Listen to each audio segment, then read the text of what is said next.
भगवते वासुदेवाय।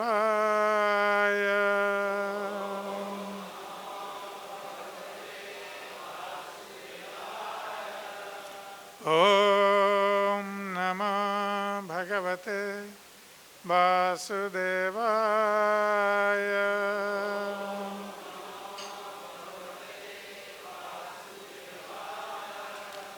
ॐ नमो भगवते वासुदेवाय।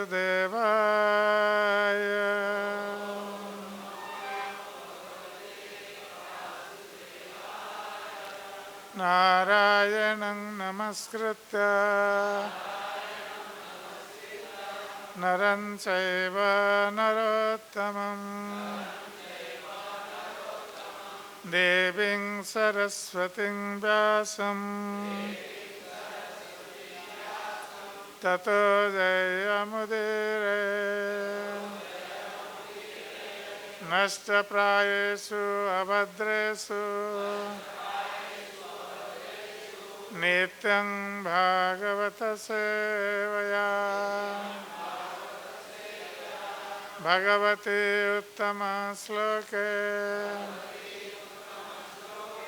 भक्तिर्भवति नैष्ठिकी। मूकं करोति वाचालं पङ्गुलं लङ्घयते गिरिं यत्कृपातमहं वन्दे श्रीगुरुं दीनतारिणं श्रीपरमानन्दमाधवम्।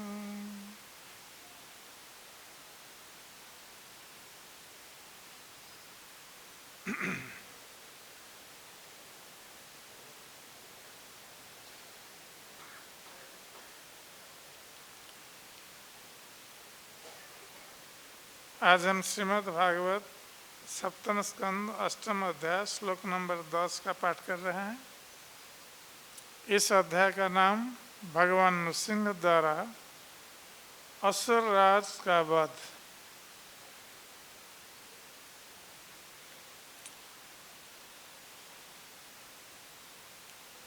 दस्युन पूरा 60 न विजित्य लुम्पतः मन्यन्ते एके स्वजितः दिशः दश जित आत्मनः ज्ञस्य समस्य देहिनम् साधु स्वमोह प्रभवा कुतः परे। सुन लुटेरे पूरा प्रारंभ में 6 न नहीं विजित्य जीतकर लुम्पतः किसी की सारी संपत्ति चुराते हुए मन्यन्ते मानते हैं एक कुछ स्वजिता जीता हुआ दिशा दसों दिशाएं जित आत्मनः जिसने इंद्रियों को जीत लिया है। इंद्रिय जीत ज्ञास्य विद्वान का समस्य समदर्शी देहिनम समस्त जीवों के प्रति साधो ऐसे साधु पुरुष का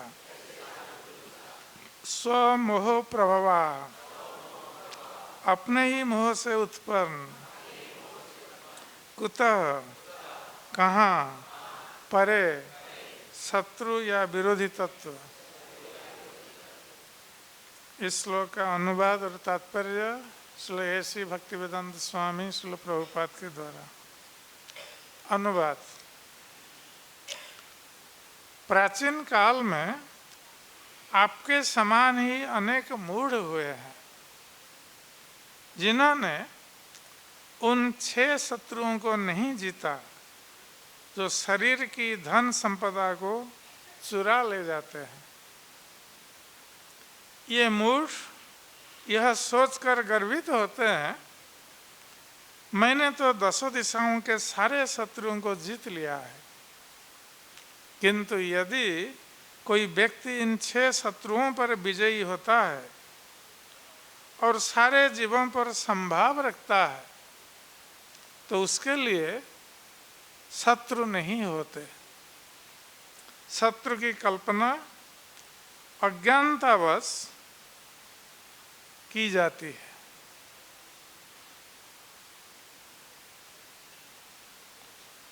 तात्पर्य, इस संसार में प्रत्येक व्यक्ति सोचता है कि उसने अपने शत्रुओं को जीत लिया है, किंतु वो यह नहीं समझ पाता कि उसके शत्रु तो उसका अनियंत्रित मन तथा 5 इंद्रियां हैं। मनः 6 इंद्रियाणि प्रकृति स्थानि कर्षति। इस भौतिक संसार में प्रत्येक व्यक्ति अपनी इंद्रियों का दास बन चुका है।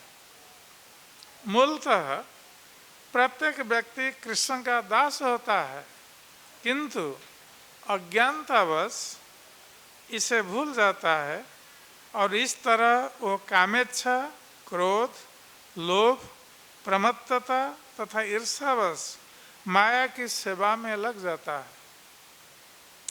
वास्तव में प्रत्येक व्यक्ति भौतिक नियमों के परिणामों पर आश्रित है, फिर भी वो अपने को स्वतंत्र समझता है और सोचता है कि उसने सारी दिशाएं जीत ली है। निष्कर्ष यह है कि जो व्यक्ति यह सोचता है कि उसके अनेक शत्रु हैं, वह अज्ञानी है। जबकि कृष्ण भावना भावित व्यक्ति जानता है कि मनुष्य के भीतर के शत्रुओं, अनियंत्रित मन तथा इंद्रियों के अतिरिक्त कोई अन्य शत्रु नहीं है।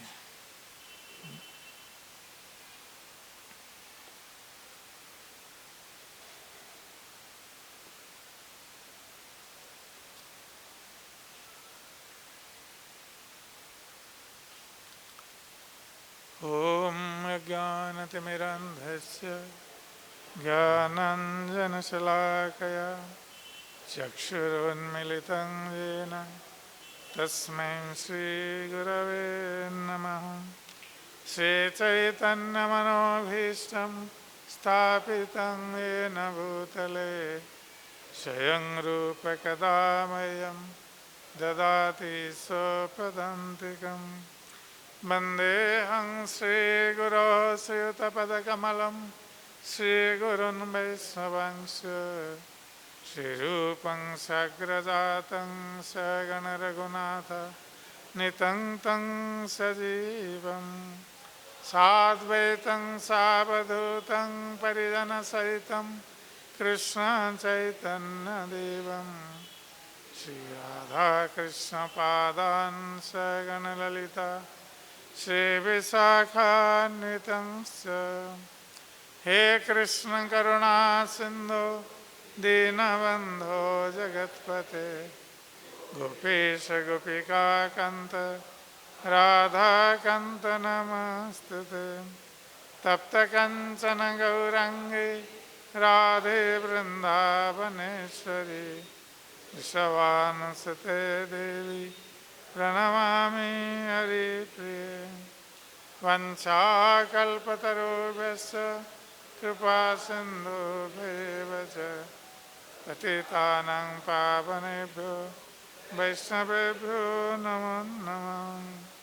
नमो महावदन्नाय कृष्णप्रेमप्रदायते कृष्णाय कृष्णचैतन्य नाम्ने गौरतिसे नमः।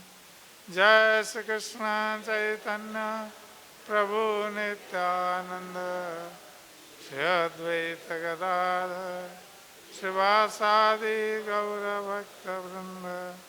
हरे कृष्ण कृष्ण कृष्ण हरे हरे, हरे राम राम राम हरे हरे, हरे कृष्ण कृष्ण कृष्ण हरे हरे, हरे राम राम राम हरे हरे, हरे कृष्ण कृष्ण कृष्ण हरे हरे, हरे राम राम राम हरे हरे।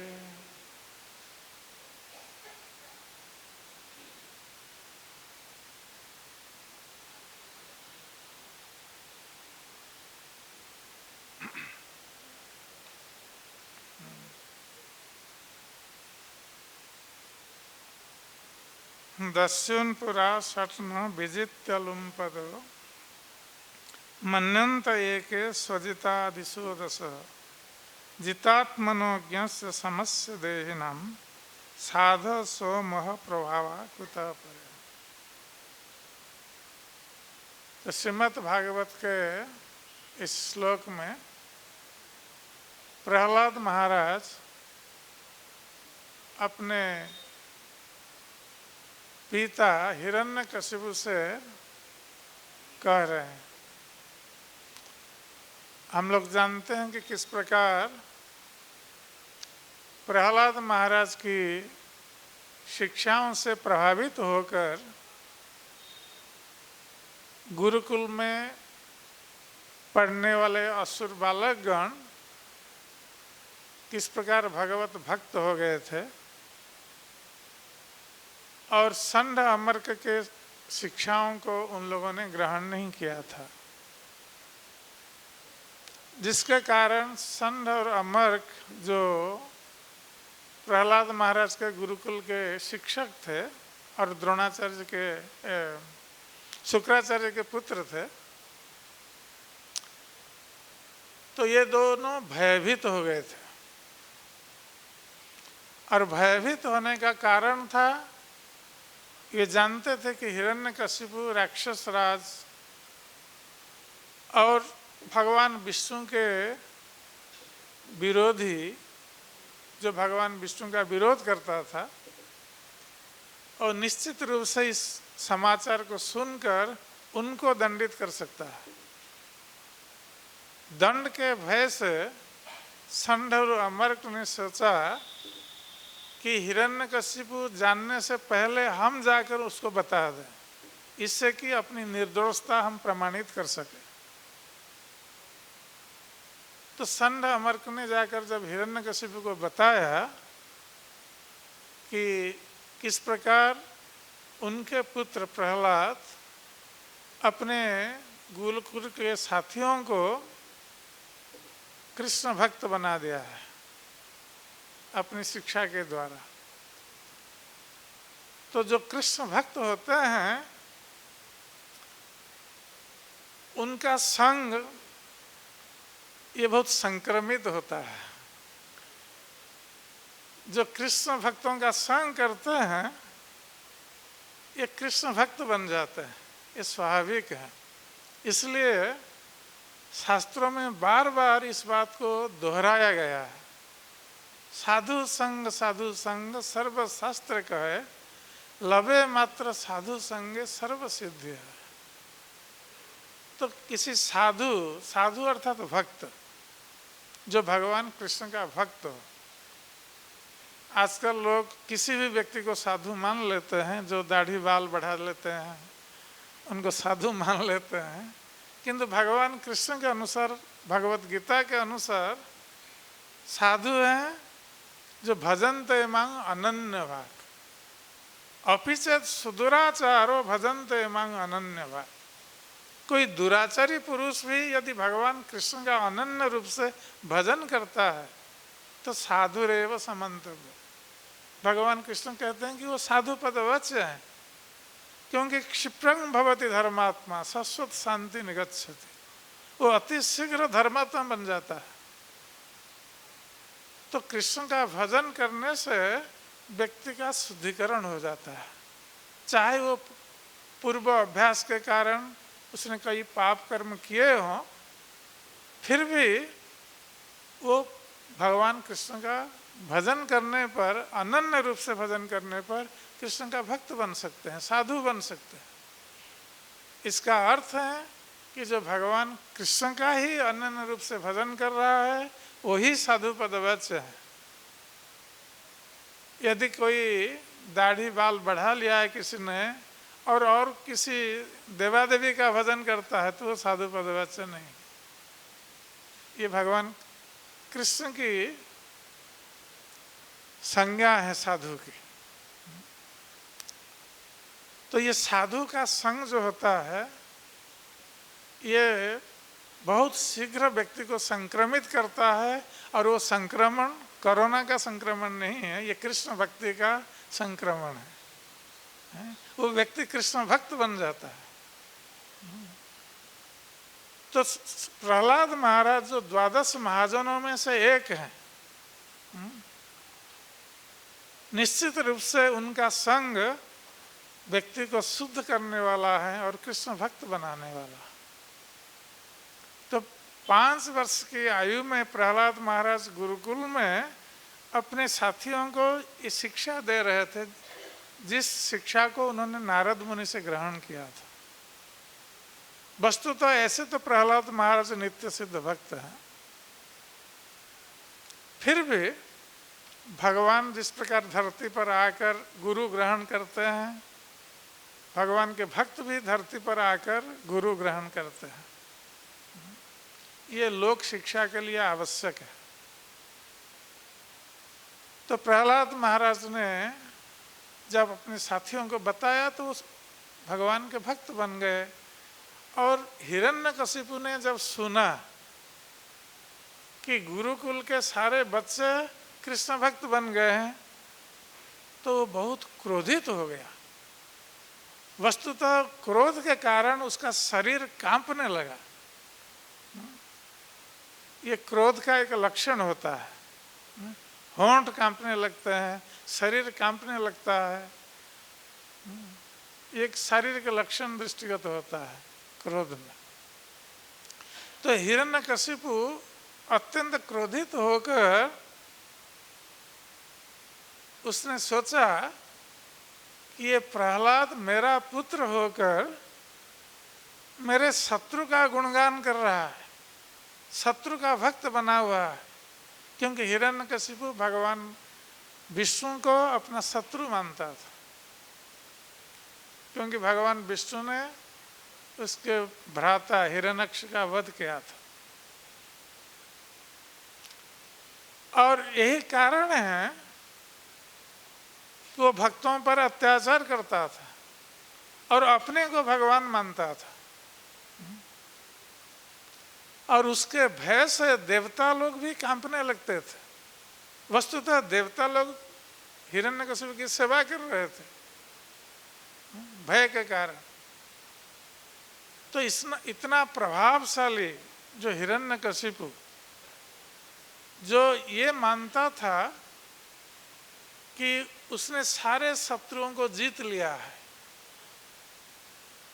उसका कोई समकक्ष व्यक्ति नहीं है संसार में।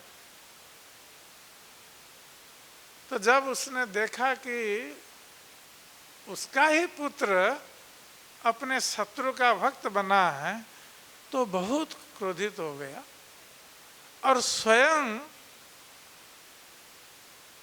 अपने हाथ से, क्योंकि पहले हिरण्यकशिपु ने अपने अनुचरों को आदेश दिया था प्रहलाद महाराज का वध करने के लिए, किंतु हिरण्यकशिपु के अनुचर वर्ग इस कार्य में सफल नहीं हुए,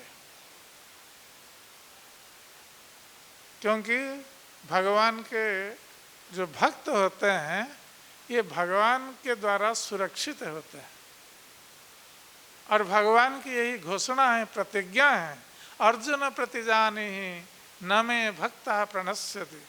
अर्जुन तुम इस संसार में दृढ़ता पूर्वक घोषणा कर दो कि मेरे भक्तों का कभी विनाश नहीं होता। तो भगवान अपने भक्तों को स्वयं सुरक्षा प्रदान करते हैं। और यद्यपि प्रबल प्रतापी हिरण्यकशिपु ने प्रयास किया अपने अनुचरों के माध्यम से प्रहलाद महाराज का वध करने के लिए, किंतु उसके अनुचर वर्ग इस कार्य में सफल नहीं हो पाए। अब हिरण्यकशिपु ने सोचा कि हम इसका वध अपने हाथ से करेंगे, क्योंकि हमारे समान इस संसार में कोई बलशाली नहीं है। तो हिरण्यकशिपु जब इस प्रकार प्रहलाद महाराज की भर्त्सना कर रहा था और कह रहा था कि तुम मेरे हाथ से मरने योग्य है, आज मैं तुम्हारा वध करूंगा, तो प्रहलाद महाराज ने उपदेश दिया हिरण्यकशिपु को कि इस संसार में जो आसुरिक प्रवृत्ति संपन्न होते हैं, ये लोग यही सोचते हैं। जैसे भगवत गीता में भी भगवान ने बताया है, आसुरी और दैवी संपद जो हैं, जो आसुरिक व्यक्ति जो हैं वो क्या सोचते हैं कि इदं अद्य मया लब्धं इमं प्राप्त से मनोरथम। ये भगवान कृष्ण गीता में कह रहे हैं कि आसुरिक प्रवृत्ति संपन्न व्यक्ति सोचता है कि आज मैंने इतना प्राप्त किया है और आगे मेरी इच्छा के अनुसार मैं और भी अधिक धन प्राप्त करूंगा।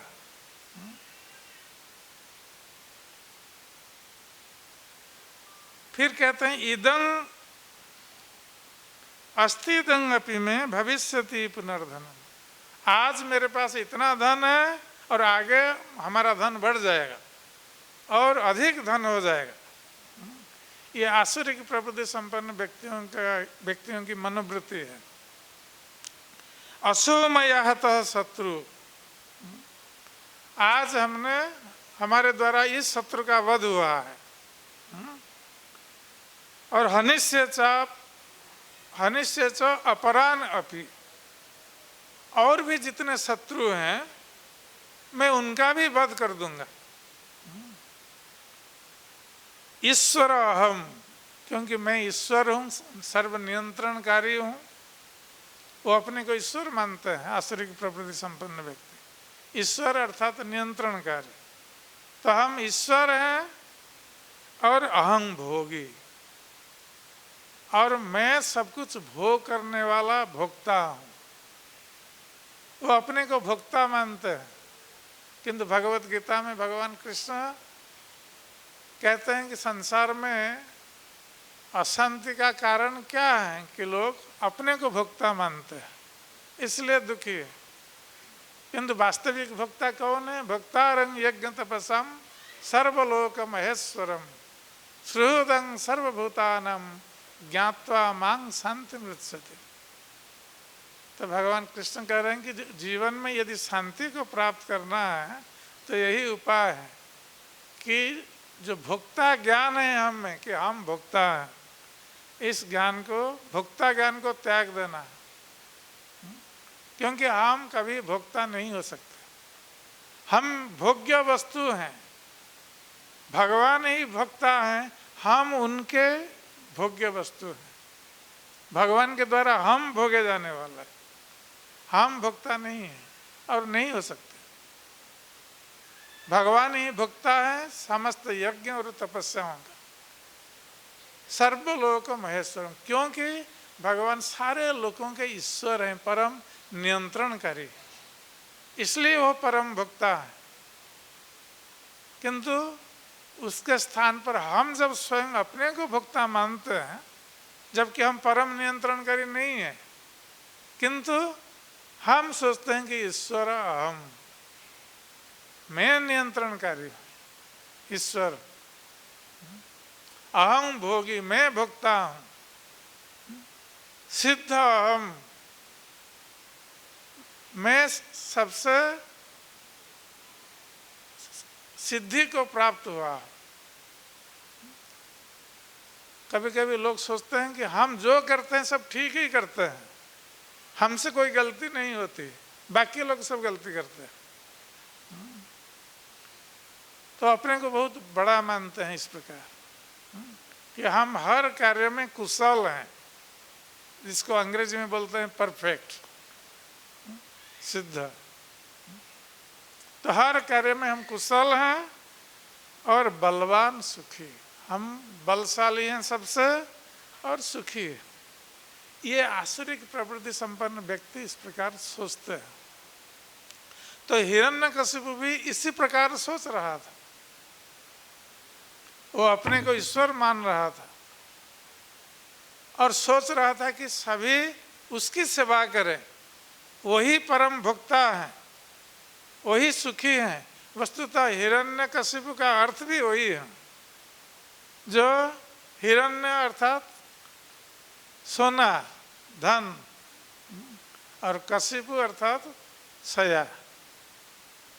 तो जो भोगी व्यक्ति होते हैं उनको दो चीज आवश्यक है, धन आवश्यक है और उत्तम सया की आवश्यकता। तो ये हिरण्यकशिपु एक भौतिकतावादी आसुरिक प्रवृत्ति संपन्न व्यक्ति का प्रतीक है। और वो सोच रहा था कि वो स्वयं भोक्ता हैं, स्वयं ईश्वर हैं और सभी उसकी पूजा करें। तो प्रहलाद महाराज उनके पुत्र होने के कारण और ये पुत्र भगवान का भक्त है, इसलिए उनका कर्तव्य भी बन जाता है। यदि पिता माता कृष्ण भक्त नहीं है और पुत्र कृष्ण भक्त है, तो पुत्र पिता माताओं को कृष्ण भक्ति में ला सकता है, कृष्ण भक्ति का उपदेश देकर ला सकता है। और पिता माता यदि पुत्र का उपदेश ग्रहण करें तो उनके सौभाग्य का द्वार खुल जाता है, वो भगवान का भक्त बन सकते हैं और अपने जीवन को कृतार्थ कर सकते हैं। किंतु साधारण रूप से देखा जाता है कि पिता माता अपने पुत्र की बात को नहीं सुनते हैं, अहंकार के कारण। ये लोग सोचते हैं कि ये हमसे जन्म हुआ है, ये हमें क्या उपदेश देगा, हम इससे अधिक जानते हैं, ये बच्चा है, ये क्या बताएगा। इसलिए ये लोग ग्रहण नहीं करते हैं, ये उनका दुर्भाग्य है। जबकि पिता माताओं को बच्चों को बताना चाहिए, ये ज्ञान पहले पिता माताओं को होना चाहिए। इसलिए शास्त्रों में बताया गया है कि पिता न सस्यात् जननी न सस्यात् न मोचयेत स समुपेत मृत्युम। उस व्यक्ति को पिता नहीं होना चाहिए, माता नहीं होना चाहिए, यदि अपने पर निर्भरशील पुत्र कन्याओं को वो जन्म मृत्यु के चक्र से मुक्ति नहीं दिला सकते।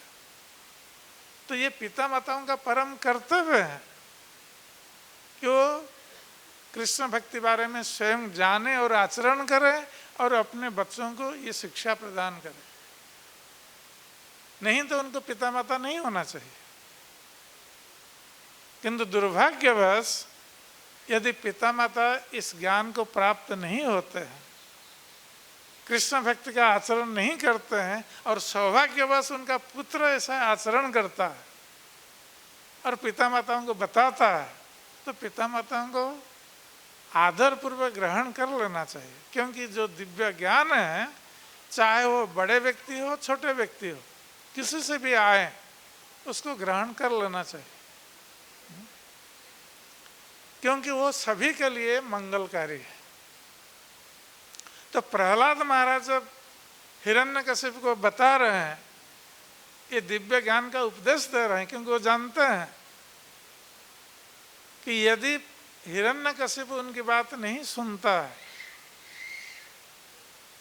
तो भगवान आविर्भूत होकर उसका विनाश करेंगे, वो एक अवसर को खो देगा। इसलिए प्रहलाद महाराज अपना कर्तव्य संपादन कर रहे हैं, पुत्र के नाते एक कर्तव्य संपादन कर रहे हैं। हिरण्यकशिपु को बता रहे हैं, यद्यपि वो जानते हैं कि इसको सुनकर हिरण्यकशिपु और क्रोधित हो जाएगा, फिर भी अपने जीवन के प्रति प्रहलाद महाराज को भय नहीं था, क्योंकि जो भक्त होते हैं वो भगवान पर पूर्ण निर्भरशील होते हैं, इसलिए अपने प्राण के प्रति उनका भय नहीं रहता, वो निर्भय हो जाते हैं। तो प्रहलाद महाराज ने कहा हिरण्यकशिपु से कि हे असुरराज, हे पिता, आप सोच रहे हैं कि आपने मन्नंत एक स्वजिता दिशो दश, आपने सारे 10 दिशाओं को अपने जीत लिया है। दिशाओं को जीत लेने का अर्थ क्या है कि 10 दिशाओं में आपके जितने भी शत्रु हैं, आप जिनको शत्रु मानते हैं, उन पर आपने विजय प्राप्त कर ली, आप यही सोच रहे हैं। किंतु दस्युनपुरा सट न विजित्य लुम्पत, आपने तो बाहर के शत्रुओं को जीत लिया है, किंतु आपके भीतर जो शत्रु हैं, ये 6 शत्रु हैं, आपके भीतर रहते हैं, शरीर के भीतर, और हर क्षण आपकी संपत्ति को लूट रहे हैं। ये जो शत्रु हैं ये दस्यु के समान है, डाकू के समान है, लुटेरों के समान है। यह आपकी संपत्ति को लूट रहे हैं। कौन सी संपत्ति? आपके सद्गुणों की जो संपत्ति है, इसको लूट रहे हैं। क्योंकि व्यक्ति में सद्गुण तभी आते हैं जब कोई कृष्ण का भक्त बनता है। तो जब कोई कृष्ण के विरुद्धाचरण करता है तो उसके सारे सद्गुण नष्ट हो जाते हैं। तो यहाँ पर हमारे शरीर में जो शत्रु बैठे हुए हैं, और ये शत्रु कौन है, हम लोग उसको पहचानना आवश्यक है। उन शत्रुओं को, एक तो प्रथम शत्रु है हमारा मन। मन एव मनुष्याणां कारणं बंध मोक्षाय, कि व्यक्ति का मन ये बंधन का कारण बनता है और मोक्ष का भी कारण बनता है। ये निर्भर करता है अपने मन को हम कैसे नियोजित करते हैं, उसका व्यवहार हम कैसे करते हैं, ये हम पर निर्भर करता है। कि मन को यदि हम नियंत्रित करें और भगवान कृष्ण की सेवा में लगाएं तो वो मन मोक्ष का कारण बन जाएगा। और यदि हमारा मन अनियंत्रित है, हम नियंत्रित नहीं कर पा रहे हैं अपने मन को, मन की बात को सुनते हैं, मन जो बोलता है वही करते हैं, बुद्धि का उपयोग हम नहीं करते हैं। हमारे लिए क्या लाभ है, क्या हानि है, इसका विचार नहीं करते हैं बुद्धि के द्वारा। मन जो बोल देता है हम वही करते हैं। और मन का स्वभाव क्या है? मन चंचल है। चंचल ही मनः कृष्ण प्रमाथि बलवद दृढ़म, तस्याहं निग्रहं मन्ये वायुरीव सुदुष्करम। कोई कहेगा कि अभी वायु प्रवाहित हो रही है, उसको रोको, कोई रोक सकता है? ये सुदुष्कर है। वायु को रोकना ये कठिन है। आंधी तूफान आ रही है, कोई कहे रोक दो इसको, कोई रोक सकता है? नहीं रोक सकता। तो उसी प्रकार अर्जुन कह रहे हैं कि मन इतना चंचल है कि इसको रोकना वायुरीव सुदुष्करम। हवा को रोकने के लिए जिस प्रकार कष्ट साध्य है, इस प्रकार मन को भी रोकना ये कष्ट साध्य है। किंतु मन को रोका जा सकता है। तो मन चंचल है और उसका काम क्या है? संकल्प और विकल्प। मन हर समय कुछ न कुछ सोचता रहता है। यहाँ आप लोगों में से बहुत सारे लोग बैठे हैं यहाँ पर भागवत श्रवण करने के लिए। ऐसे भी बहुत सारे लोग होंगे यहाँ भागवत श्रवण में बैठे हैं और कुछ सोच रहे हैं, घर की बात और कहीं की बात। मन इतना चंचल है, हम रोक नहीं पाते, उसको एकाग्र नहीं कर पाते। तो ये जो मन है संकल्प और विकल्प, तो मन अभी कहेगा, अनियंत्रित मन अभी कहेगा ये करो, हम उसको करने जाएंगे, फिर दूसरे क्षण वही मन कहेगा नहीं नहीं नहीं ये ठीक नहीं, ये काम करो। ये बदलता रहता है मन, क्योंकि ये चंचल है। जैसे चंचल बच्चे होते हैं, किस समय क्या करेंगे पता नहीं है, इधर दौड़ जाते हैं उधर दौड़ जाते हैं। तो मन भी ऐसा है, हमको दौड़ाता है उसके पीछे। कभी बोलता है ये करो, कभी बोलता है ये करो, नहीं ये मत करो। हम प्लान बनाते रहते हैं मन में, ये करने के लिए वो करने के लिए, फिर दूसरे क्षण मन बदल जाता है। तो ये मन का काम है संकल्प और विकल्प, और उसको रोकना कैसे है? तो भगवान कृष्ण कहते हैं ध्यायतो विषयान पुंसा संगस्तेषु उपजायते। तो मन में ये ध्यान होता है। पहले मन का 3 काम है, सोचना और अनुभव करना और इच्छा करना। मन में ये 3 प्रकार का काम चलता है। तो मन में कोई संकल्प आ जाता है, उसके बारे में पहले सोचते हैं, और सोचकर हम सोचते हैं कि वो वस्तु हमें प्राप्त हो जाएगी।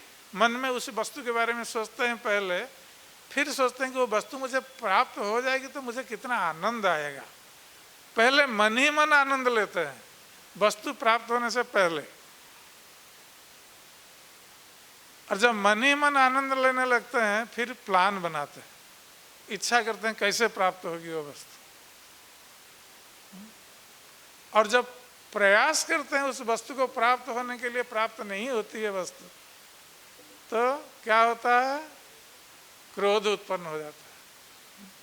ध्यायतो विषयान पुंसा संगस्तेषु उपजायते संगात संजायते काम काम क्रोधात् भव क्रोध भिजायते। कामना से क्रोध उत्पन्न होता है जब कामना पूर्ण नहीं। ये एक श्रृंखलागत कार्य एक श्रृंखला में ये चलता है,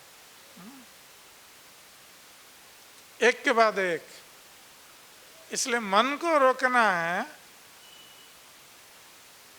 तो मन जब सोचने लगता है वहीं लगाम लगाना है मन को, और आगे बढ़ने नहीं देना है।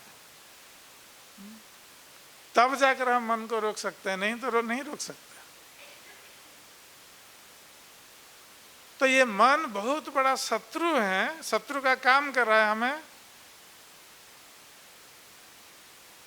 ये खींच रहा है इंद्रिय भोग की ओर, और मन के साथ उसके 5 परिकर हैं, 5 इंद्रियां, जिनके माध्यम से मन सब तथ्य संग्रह करता है और भोग प्रदान करता है 5 इंद्रियों को।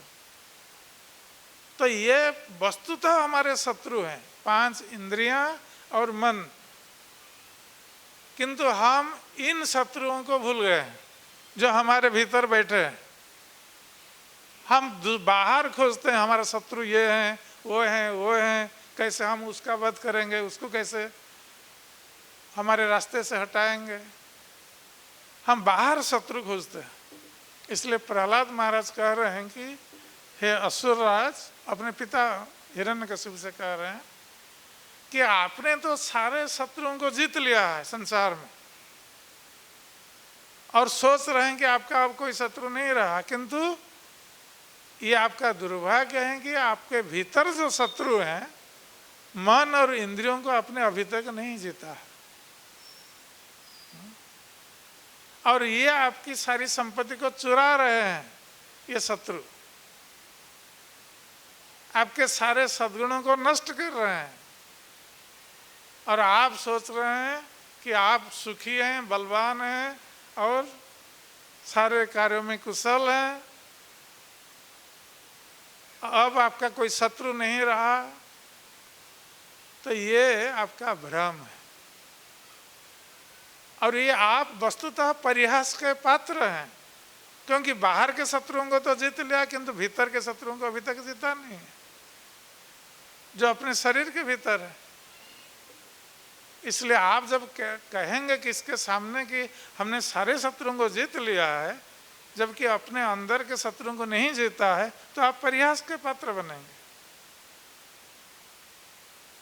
तो वस्तुतः जितात्मनो ज्ञास्य समस्य देहिनाम, जिस व्यक्ति ने इन शत्रुओं को जीत लिया है, अपने मन को जीत लिया है और 5 इंद्रियों को जीत लिया है, वही वास्तविक विद्वान है, ज्ञानी है। कोई शास्त्र पढ़कर ज्ञानी नहीं होता है। ऐसे बहुत सारे लोग शास्त्रों का अध्ययन कर सकते हैं, बहुत अच्छा प्रवचन भी दे सकते हैं, किंतु यदि अपनी इंद्रियों को उन्होंने नहीं जीता है तो वो वस्तुतः ज्ञानी नहीं है। ज्ञान है, किंतु जब उस ज्ञान का उपयोग हम अपने जीवन में करेंगे तब हम विज्ञानी बनेंगे। वो वस्तुतः विज्ञान है। तो प्रहलाद महाराज कह रहे हैं ज्ञास्य, जिन्होंने इन शत्रुओं को जीत लिया है वो वास्तविक ज्ञानी है। समस्य देहिनाम, और वो कैसे व्यवहार करता है ना, सारे प्राणियों में अपने इष्ट भगवान को देखता है, इसलिए उसका संभाव है, सारे प्राणियों के प्रति संभाव है, समान रूप से सभी को देखता है, ना कोई शत्रु है ना कोई मित्र है।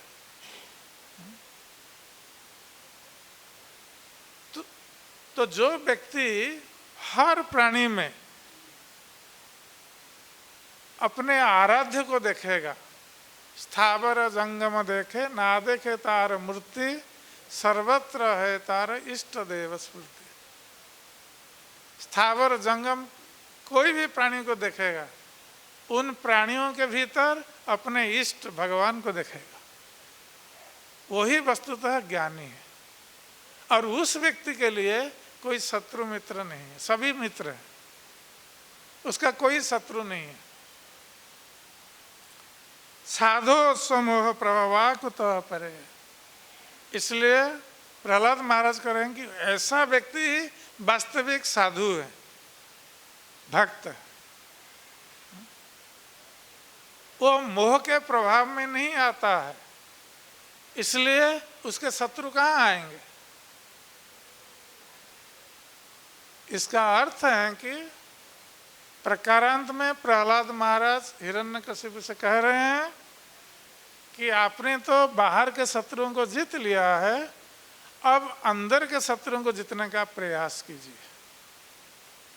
जब आप अंदर के शत्रुओं को जीत लेंगे, आपका कोई शत्रु नहीं रहेगा इस संसार में।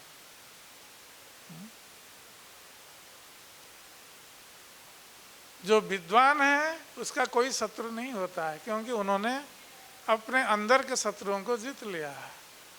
तो ये अपने पिता के उपकार के लिए, ये नहीं है कि प्रहलाद महाराज अपने ज्ञान को प्रदर्शित करने के लिए कह रहे हैं, ये वास्तविक अपने पिता के मंगल के लिए प्रहलाद महाराज इस प्रकार बता रहे हैं अपने पिताजी को, और जो सत्य है।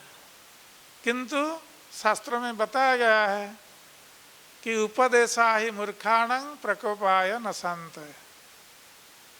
आप किसी मूर्ख व्यक्ति को उपदेश प्रदान करेंगे, ज्ञान का उपदेश, तो उसका परिणाम क्या होता है? मूर्ख व्यक्ति का क्रोध बढ़ जाता है। वो सोचता है कि ये बच्चा है, ये हमें उपदेश दे रहा है, उसका क्रोध बढ़ जाता है। तो जो मूर्ख होते हैं, जो ज्ञानी होंगे, वो तो ग्रहण कर लेंगे, नहीं नहीं ये सच बोल रहा है। किंतु मूर्ख व्यक्ति ग्रहण नहीं करेगा। मूर्ख व्यक्ति को उपदेश देने पर उसका क्रोध वर्धित हो जाएगा। तो हिरण्यकशिपु मूर्ख था, इसलिए उसके साथ ऐसा हुआ कि उसका क्रोध और बढ़ गया। जब प्रहलाद महाराज इस प्रकार उपदेश दे रहे थे तो हिरण्यकशिपु का क्रोध और बढ़ गया। और प्रहलाद महाराज पहले से बता रहे हैं कि आप जैसा मूर्ख व्यक्ति संसार में सोचते हैं कि हमने सारे शत्रुओं को जीत लिया है, किंतु उन लोगों ने अपने अंदर के शत्रुओं को नहीं जीता है। तो मूर्ख व्यक्ति का आचरण ऐसा होता है, उनको उपदेश देने पर उनका क्रोध वृद्धि प्राप्त हो जाता है। तो अगले श्लोक में हम देखेंगे कैसे हिरण्यकशिपु क्रोधित होकर फिर प्रहलाद महाराज को बता रहे हैं। हरे कृष्ण।